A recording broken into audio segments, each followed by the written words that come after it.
I'm Koura, and welcome to my podcast, Filmmaking, Actually. Ta-da! For this episode, I wanted to talk a lot a bit, about some important things to keep in mind when pitching. I originally wanted to do this for screenwriters because we get a lot of writing pitches, but we also get more like project pitches as well, so I figured I would just include those for everybody. How do you pitch your project, actually? As most of you know, I'm the president of Space Dream Productions, and I work running my company, overseeing the projects that we work on and all that stuff. My husband, Spaceship, is my main business partner, and we get pitched a lot. They usually go to my assistant, who checks them out, forwards me the gist, and then replies to them. Unfortunately, the replies pretty much are the same thing over and over. It usually is just clarifications and requests for more information because the pitch was missing some vital pieces. Instead of continuously having to say the same things over and over, I figured we would record a podcast episode that we can just say, here's some helpful advice on how to pitch. Or hopefully people maybe have heard this episode before they reach out to us. I'm just going to dive right in.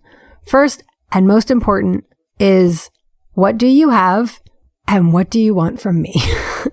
The vast majority of the quote unquote pitches that we get, unfortunately, are a little bit like a cat bringing a dead lizard. Here, I killed this script for you. That's great. But what do you want me to do with it? Okay, now that may seem a little harsh, so let me back up. If you've listened to my first 2 episodes on how to make a movie and what intentional filmmaking is, you know that having some sort of idea in mind on what you're trying to do with the project in the first place is really important. And that's what intentional filmmaking is. Having some sort of intention or goal in mind for the project and working towards that with coordinated efforts in the direction of attaining that goal. On paper. No, I'm just kidding. But yeah, that's basically what it is. So, okay, you have a script. Maybe you have a developed project or a partially developed project. That's awesome. What do you need from me, from us, from Space Dream? I wish that I had a checklist. This is what to fill out. But the thing is, we could have 10 writers pitch 10 scripts or 10 filmmakers with 10 stories, and they all have different things that they want. So it's not just, oh, well, I'm here pitching, you should know what I want. No, you have to tell me, what is it that you're looking for? Are you looking to sell it? I get the rights, you get the money, and that's it, we're done. I can go off and do whatever I want by way of rewrites or adaptations, and I can make it however I want. Or are you looking to get it funded and get it made?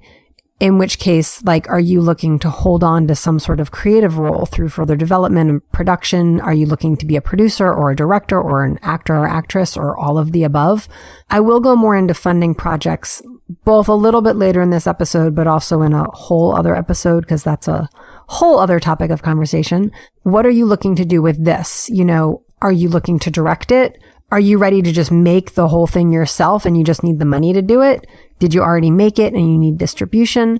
What do you need for whatever's next in your project? I cannot tell you how many times we get emails or LinkedIn messages or Facebook messages, or even just randomly somebody comes up and they're like, oh, I've got a script that I wrote. It's an amazing story. End of information. And that's why I use the dead lizard analogy. I'm sure the cat is rightfully very proud of the lizard and, thinks it's going to be of great value for me. I've heard that cats think humans can't hunt, so they hunt for us. They're trying to help. They see us as children who don't hunt. So, the cat's really happy. They have this great opportunity. They really want to share it. But I don't speak cat and I can't read minds. So if you're presenting a project or a script and you're giving it to a production company or to a director or even to an investor, be really specific about what you want. And if you just want money, that's totally okay. Just say that. Nobody likes dancing around the bush for 50 hours of back and forth to hear, we're just looking for cash. Great. You're looking for cash. Open with that. It saves everybody time. I will be super transparent as far as pitching to Space Dream. We do not randomly fund projects. Honestly, I don't know of any production companies with production lines in place that do actual film production themselves that just hand over the money to make a movie and they have no involvement at all with the creative process whatsoever and no creative control over the project. They just give you the money and walk away. So if you're looking for investments, you probably want to speak with investors, not production companies. Just possible thing to look into. I will also say that getting a project greenlit, fully funded, even at a big studio, is a lot of work. You can't just walk around expecting someone to just do that work for you. If you want a film funded, you need to have a business plan and a whole lot of other things in place that, unfortunately, I'll go over in another episode because it is a lot. But yeah, for pitching, pitching and being clear about what you need does not have to be super complicated.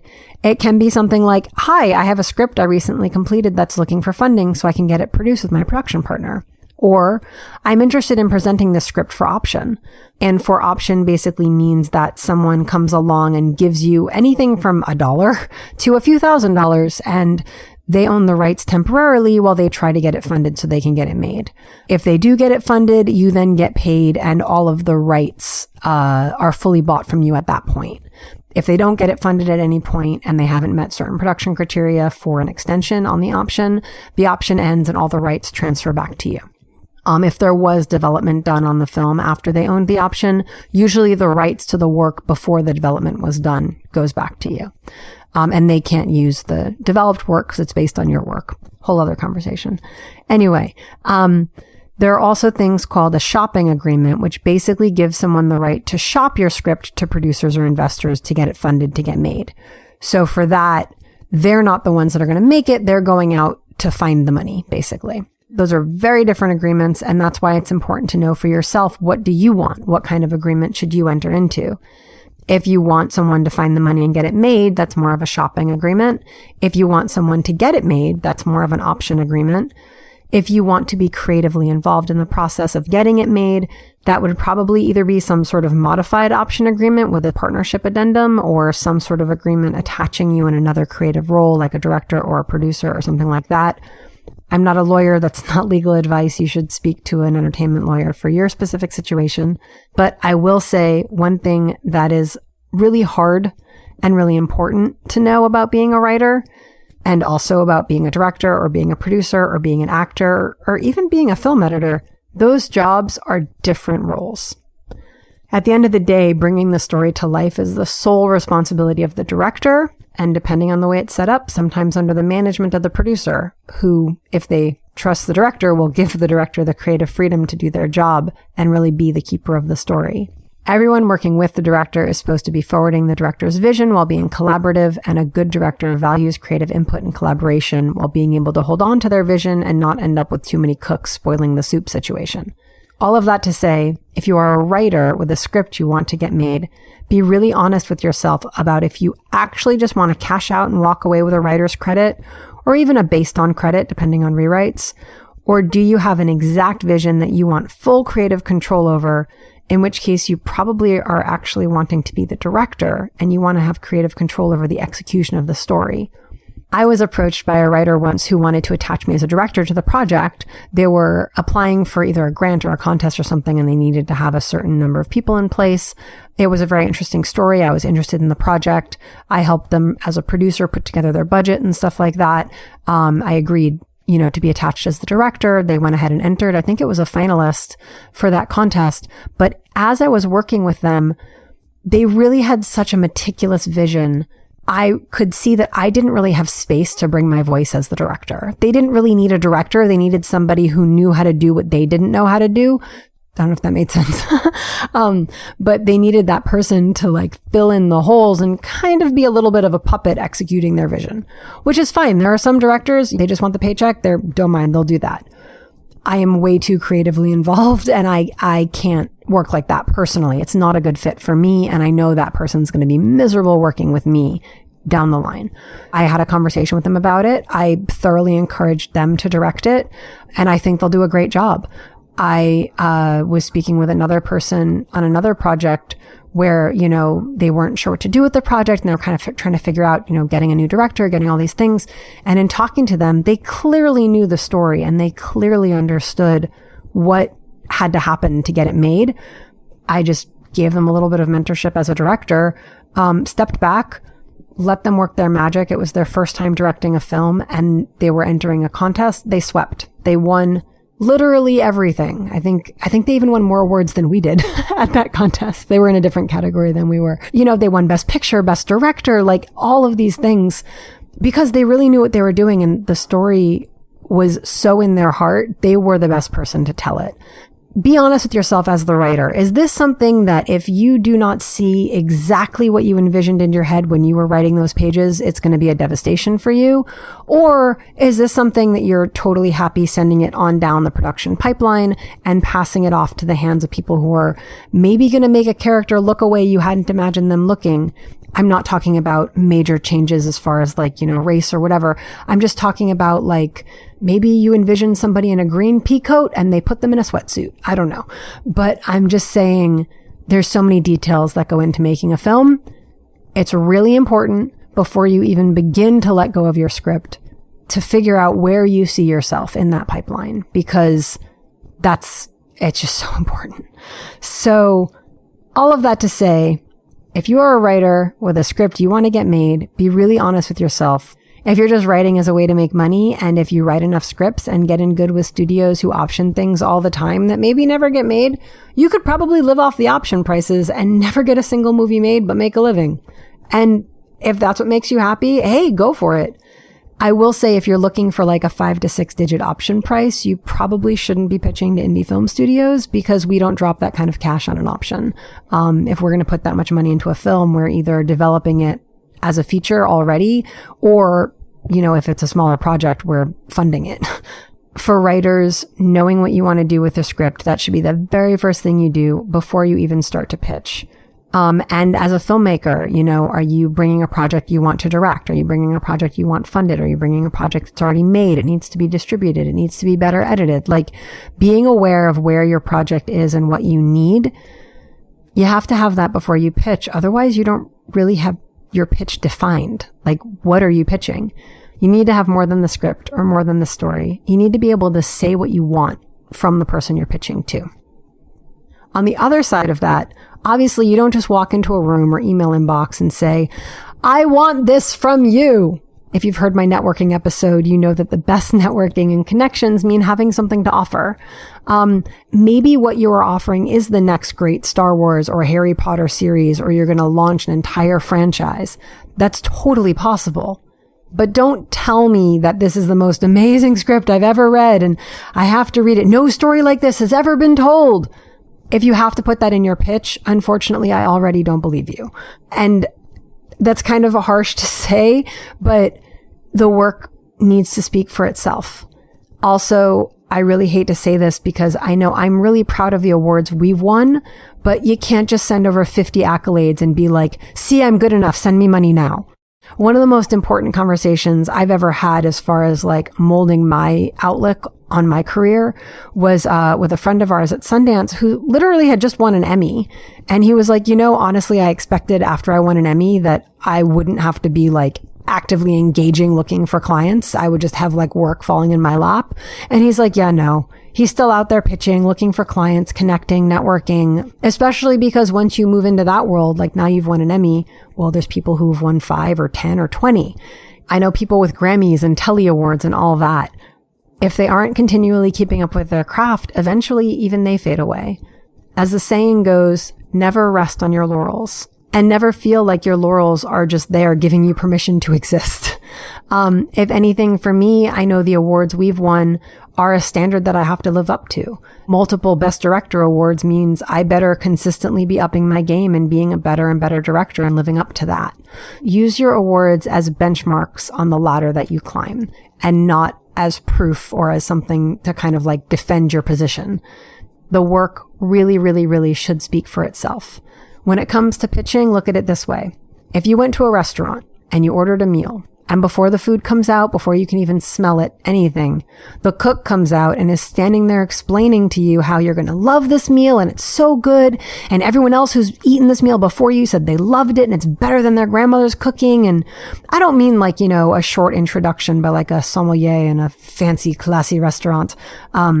Someone noting how the notes in a certain wine pair well with a certain part of the food or something like that, kind of like augmenting it. I mean like somebody just standing there explaining it all to you when you probably, if you were interested, you just wanted to eat the food. That's how it should be with pitches. Just let the person being pitched eat the food. The work really should speak for itself. And you may be like, but it's so hard to get my script actually read or to get my film watched or to get anybody to click on the link. You're right, it is. And honestly, most places won't even accept a pitch, let alone the entire script. The reason for that, unfortunately, is lawsuits. That's a whole other conversation, but no one likes getting sued because someone once pitched a film project to them that happens to be similar to a totally disrelated other film project that they're doing. And on the other side of that, no one likes watching people make millions off of their ideas when it really was their idea and it straight up was stolen. Studios shouldn't steal work, but that's a whole other conversation. So that's one of the reasons behind why it's so hard to kind of get your materials in front of someone. So with all of that downer information, how do you pitch? First, your logline. That really is it. You know, the elevator pitch, that 1 to 2 minute, here it is. We just did a writer's workshop. I'll do a little plug here. It's available on our Patreon, Space Dream Films on Patreon. The audio portion of the moderated discussion will be our next podcast episode. But the first part of the panel was actually going over log lines from submissions from writers who were in the audience. You can see that whole part in the video on Patreon. For what it's worth, I'm not trying to sell something massive here. It's $1.99 to access Patreon. We're trying to be fair while also having sustainability to support the work involved on creating panels like that, which we want to keep doing. You can hear the discussion portion of that next week, and you can also see the entire thing. If you want to get more information on the log lines, that part is on Patreon. I will say your log line should be the most interesting thing about your project. It should have all the meat, potatoes, and gravy right there. In marketing, there's a term, sell the sizzle, not the steak. The log line should be pure sizzle. For example, one of the log lines that was submitted, and you can hear the full breakdown. I'll give a little gist of it here. One of the log lines was about a boy and a father and a daughter's obsession. It was, it was a little bit more information than that. That was the gist. Okay, great. When we had all the panelists kind of vote on the different log lines that were submitted, how interested are they in talking about it or breaking it down? That one scored kind of mediocrely. We had the writer give a little bit more information about the project before, we gave any feedback on the log line. The project was a documentary. The boy was the writer's father and she was the daughter. Totally changes it, right? If I'm like a boy and a father, whereas opposed if I'm like my obsession with a mystery from my father's past. Immediately a little bit more intrigue. There was more information about it, but it's already been being filmed. She's been filming for 35 years. What? Trying to solve this mystery from her own family history. That sounds way more interesting, right? I mean, the panel and I were blown away when we got that additional information. Don't make your logline sound like just another cool logline out of the How to Write a Logline Cliff Notes. In a race against time, this person is trying to do this thing. Will they make it? We've all read that logline 75 billion trillion million times. Tell the heart of your story in your logline. Knock our socks off, then get our attention to hear more about the project. That's how you start the conversation, is with a really, really powerful logline. Once you've got the attention, then you need to be prepared with more information. What do you need from us? Where does the project stand? What are you looking for? If you want funding, you really should have a breakdown and budget done. Don't tell me the movie, it could be made for this much money. Literally, unless you have a full breakdown and budget done, you're just pulling numbers out of the air. I mean, even if it's an educated guess, it's still a guess. If you want to say the cost of the film, you should have some solid information substantiating that. That's a whole other conversation on film funding. Again, that'll be a later episode. If you say this film, it's a $3 million movie. Okay, that's a kind of higher low end. I'm curious, what about it makes it $3 million? This is a $500,000 movie. Okay, from what you've told me, I have no idea how you're doing this for $500,000, so you better be able to explain that. Like, somebody who is familiar with film production and knows what it takes to make a movie and fairly pay people and all of that stuff, they're going to want to know a little bit more than just, we can make this for 10 grand. No feature can get made for 10 grand if people are actually getting paid. And if it is for 10 grand, you're going to have a lot of deferred pay and there's no profit that's going to be made because, that's a whole other conversation.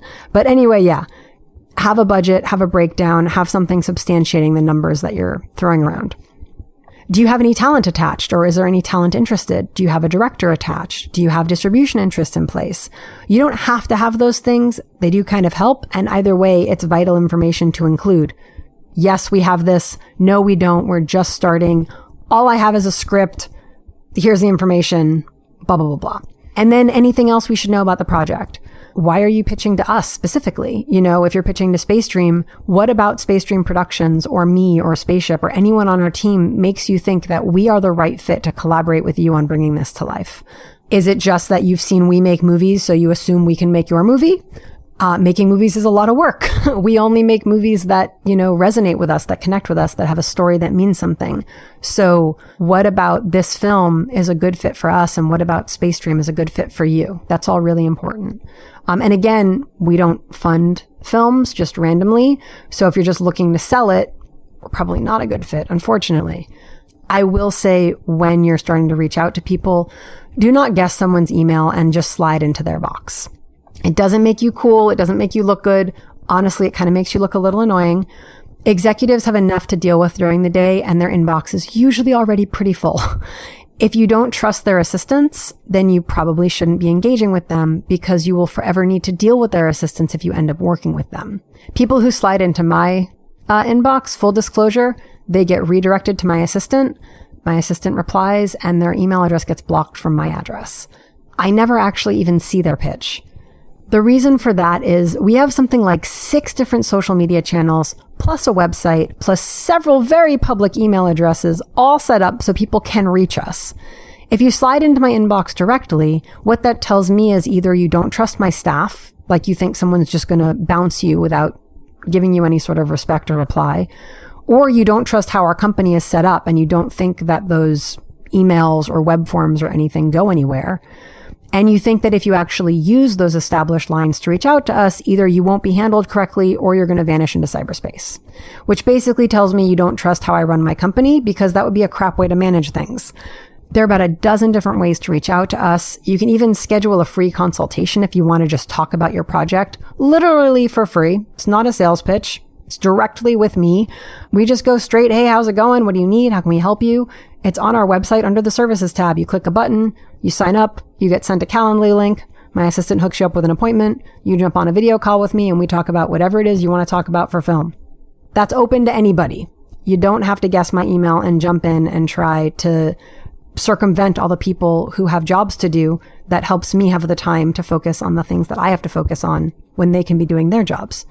So yeah, if a website says we do not accept pitches, don't pitch to them. If somebody says reach out to this email address, reach out to that email address. Respect the company that you're reaching out to, especially if you're expecting them to respect you in return. It's a world of mutual trust here. All right. Another thing to keep in mind is start a conversation before sending like a 10,000 page diatribe in every detail of your project. One, people are busy. They don't have time to read a 100-page information sheet. All of that stuff ends up going to my assistant anyway. They're extremely busy.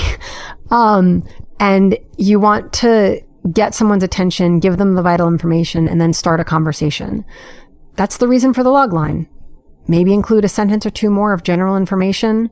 But remember, when you walk up to someone to pitch, they are Jon Snow. They know nothing. They don't know who you are. They don't know anything about the project. They're literally starting from zero. And the mind can only assimilate so much information at once. Start with a very simple hi, hello, say something about why you're reaching out to that company, or say something about that project as far as like why that brand is a good fit and you know what they have to offer. And be sincere, be genuine, actually look them up. I'll never forget, I got an email fairly recently actually from somebody who had looked at our website and felt like we would be a really good fit for them and they could help us generate content. And I was like, you clearly did not look at our website, because literally our entire services page is all about how we generate content for people. And we're a film production studio. That's literally what we do. So, yeah, that was a good laugh for our marketing team. But, if you're going to reach out to someone, be genuine, actually look them up, see if they are a good fit, see if there's a reason to connect with them and articulate that reason. Mention the project, very short gist. Ask if they would like more information. Then you can send over more. But even then, save your screenplay and the whole long synopsis and all of that for further discussion. On our end, we actually have to destroy stuff like that comes in without reading it because of copyright risks. So like if you send us a script, we won't even open it. We'll just delete it. And then we'll notify you that it was deleted unless we're under an NDA or some sort of non-disclosure agreement or some sort of other disclaimer has been made and agreed to protect both sides, because protecting your work is important too. Having a pitch deck or a one sheet or something like that says a little bit about the project, where it stands, who's involved, what you need next, what you're looking for from the person you're talking to. That's also super useful. You can include that in the first email, like as an attachment, but keep it simple. When you're first starting that initial contact, just start the conversation first. Think of it as if you were sending a train. You need to have tracks for the train to go on. So get the tracks laid, make sure that they're level and flat and the tie lines are all in place, and then send the train. No matter what, you're going to do this for me vibe will never get you anywhere. This is a professional field, so be professional. I will say, just because a lot of that is a lot of don't do this, don't do that. We've had some incredible people reach out to us over the years. We've had, hey, we've got a story, would you like to check it out? They tell me a little bit about it. I get interested. We set up a basic agreement. I read it. Comic Relief came in that way. We optioned that from a writer who had just won an award, actually. Christmas in Sugarland came in the same way. 9/10 of the Law came through a consultation. The author wanted to know more about turning a book into a movie and had been told, hey, this could be a good movie. They were absolutely right. It definitely could be. And we loved it. So we ended up optioning it. Dancing Beyond came in the same way. Someone came in, they had a story. They thought maybe it would be a good fit for us. They said why. And they were right. It was a story we were totally interested in. It's not that, you can never pitch or you can't do, but it always starts with a conversation. It starts with a little bit of interest. Here's the gist. This is what I'm looking for. It starts with a conversation I've said that like 6 times. I think it starts with a conversation. Anyway, I just wanted to make sure I accentuate the good along with everything else. Have the following put together before you start to pitch: the title, the logline, the genre, and what you're looking for on the project. When you pitch, send us the title and the logline and the genre, but not the synopsis or the script or the 50,000 page document. Okay. Or even the 1 page document, outlining why this is so important or everything. You should be able to sum up the crux of it in a sentence or two. Some kind of vital information that is also important to include is where are you located? Maybe where you're looking at filming, if that's already a part of the project. For scripts, are you the writer? Are you just the writer? Are you looking to sell this, or are you looking to be a part of the production team on set and throughout production? Obviously, writers have rights on set and all of that stuff, and that all gets, determined in the contract when it gets optioned and when it gets sold. But what is your involvement and what are you expecting from production? That's really important to include. If it's a film project, what is your role in the film project? Where does it stand? If there's an estimated budget, what is that budget? What is that budget based on? Is it funded? Is it partially funded? Are you securing funding? There's lots of ways to do that. Crowdfunding, grants, fiscal sponsorships, investors, self-funding, something called in-kind services. That's a whole other conversation. Is there any named talent already attached, or are they interested or accessible? Like, I've got a connection with this person and I'm sure they'd love to talk about it once it's ready to be pitched or whatever. And that goes for in front of or behind the camera. Maybe you've got a named director or director of photography or something like that. Most importantly, how do you envision the person you're pitching to involved in the project? What do you want from them? Be really clear about that up front. And also include anything else relevant that they should know about the project. This can be very, very to the point, very simple kind of bullet points. It shouldn't be some big, massive email. Imagine you're running a company, you're doing 50 million things, you've got your phone going off, you just finished one meeting, you got 20 minutes to answer your emails before your next meeting, and you open it up and there's like this massive wall of text with 5 attachments and 3 video links. You don't have time to look at that. And you're going to send it to the assistant who is already catching all of those other things that executive doesn't have time to check at that exact moment. Give them just a little bit. I get a super interesting logline or something that is really interesting you've got my attention. Now I'm ready to have a conversation, even if it means scheduling that conversation down the road. That's how you get your foot in the door. With your foot, not with an entire train. All right. So yeah, having that first outreach, being more of an introduction, so important. Be a human being. Remember that you're talking to other human beings. Be genuine, be you. Let your story speak for itself.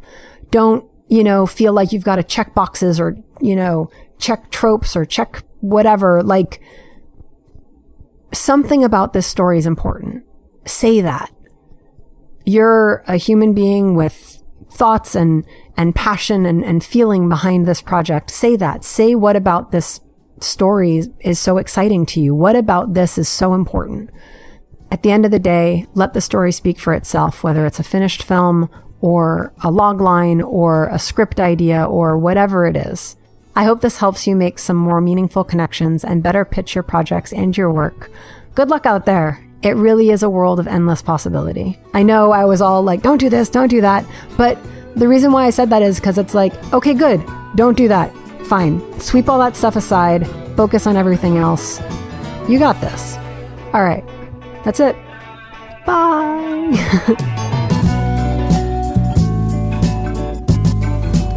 You've been listening to Filmmaking Actually with Koura Linda, Space Dream Productions podcast. Subscribe to us on any or all the podcast platforms, but we especially recommend our sponsor, Anchor.